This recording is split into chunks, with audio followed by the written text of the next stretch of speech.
Smell that? Smells like trouble. Hey, what's going on, guys? Pete with Auto Repair Tips. In this video, I'm going to show you how to save hundreds of dollars on mechanical repairs just by using your nose. That's right, just your nose. Check this out.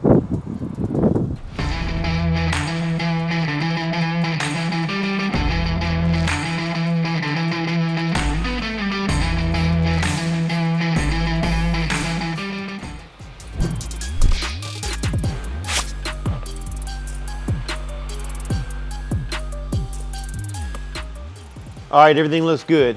Go ahead and button it up.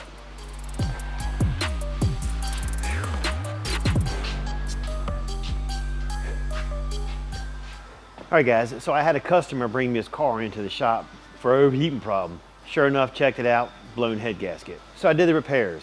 After the repairs were done, I was QAing it and started noticing a sweet smell coming from the engine. I started looking around and saw a small crack in the intake, and that was causing coolant to leak onto the engine, giving that sweet smell. So I went and picked up the phone, called the customer, and asked him had he been smelling any kind of odd smells. He started telling me that he was smelling something sweet, just didn't know what it was. He thought some kids had dropped a candy in the back seat or something like that.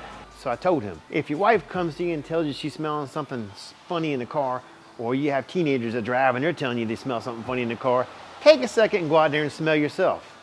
Hold on a second, that didn't come out right. Don't smell yourself. Smell what's happening with the car. You'd be surprised what your nose will tell you. It can warn you if you have a gas leak, a coolant leak, an exhaust leak. So if you start smelling something, take care of it. In his case, he was smelling a coolant leak. It was a sweet smell. If he'd have paid attention to that and brought me that car to begin with, that $1,200 head gasket job would have only been about a $200 or $300 intake manifold replacement. So the tip here, guys, what's the tip again? No.